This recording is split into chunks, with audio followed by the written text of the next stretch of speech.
Hey everybody! I have a card share for you today. I made a couple of cards playing with some new stamp sets, and also had to make a card for this weekend. This is a card for my husband's and I anniversary. It's for my husband, and I'm going to show it like this because then you can see the gold embossing of the hearts. It's our 6th anniversary, the card is actually made using a color that is one of his, I guess it's his favorite color, the closest I could come to it. It's actually supposed to be magenta. So this is some, what is the color? Berry Burst cardstock from Stampin' Up. And I used a Little Inker Designs heart impression plate. It's not a die because it doesn't cut, well, it's a die, but it doesn't cut the heart out. It just puts the dotted lines in the paper.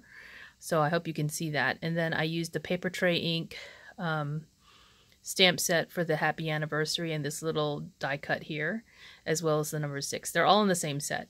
The hearts are created with a Concord and 9th background stamp set. It's one of their turnabout heart stamp sets. So that's what I used to do the front, and then I just used some cording that I got from Michaels to put the gold bow at the top. So this is his anniversary card, and then on the inside it's stamped with another sentiment from Paper Tray ink.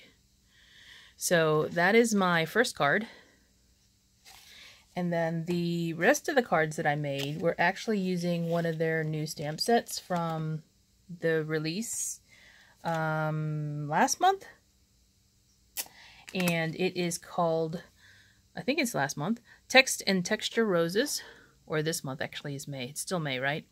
So this is a background stamp, layering stamp set. So you get these 2 layers and some sentiments in the middle here. So I tried my best to make a few different types of cards. This is what I thought about doing. This is watercolor paper, and the reason I did that is because I sprayed the ink. Okay, so this is the hot press watercolor paper. I just have this on hand because I use it for colored pencils or coloring in those stamped images of like the little girls and boys. That's not my preferred, but I have it lying around, so I tried it out. Didn't prefer it for that. So because it is watercolor paper, it will hold the water really well. So what I did with this is cut it down to fit in my Stamparatus, and then inked up the stamp on the lid, sprayed it with water, and then stamped the first layer. And then I did that again with the next layer to get this effect. So this is now dried, and you can see it makes really fuzzy lines. To compare, I do have another one here that was stamped. Oh, here it is. This is what it looks like when you don't spray it with water. Right here, and this is a different color ink. So it uses some of the same colors, but you can see the darker ink here.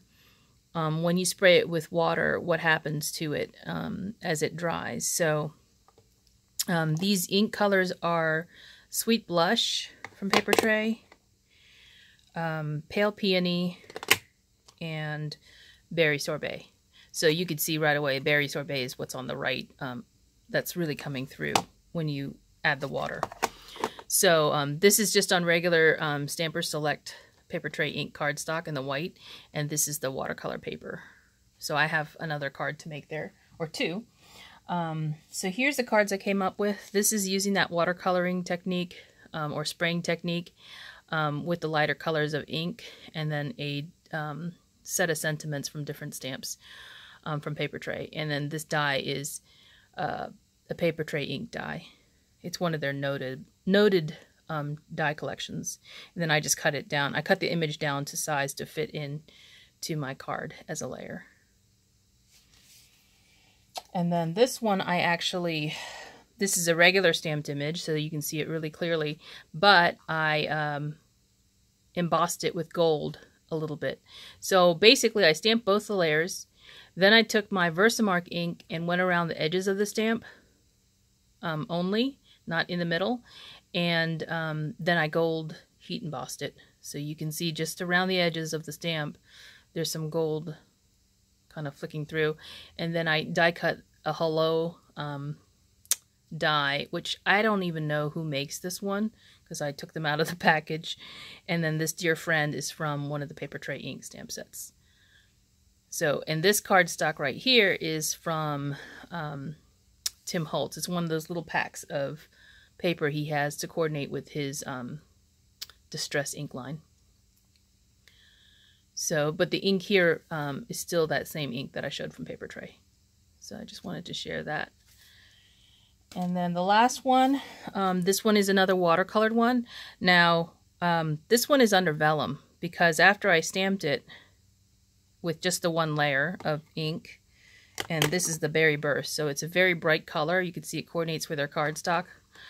I thought it was really bright after I sprayed it with the water, so I put a piece of vellum over it. And this is heavyweight vellum. That's what I had lying around, so you can see it. It's very bright there. So I thought toning it down with some vellum, and I die cut this vellum using a Elizabeth Crafts Design die. It's a scalloped one that has little holes that are pierced around the edges. And then it's only glued right up underneath where this banner is. So this is a die cut. I don't even know who makes it. I think I want to say it's Pretty Pink Posh, but I could be wrong. And then this stamp here, Well Wishes, is from Paper Tray, as well as, and then I put some trim here from Michaels and a little dot here. These are, I think these were from Joann's, these little metallic gold dots. So that is my third card using the same stamp set. So those are the shares that I have for today. I hope you enjoyed it, and I will be back with some more. Bye!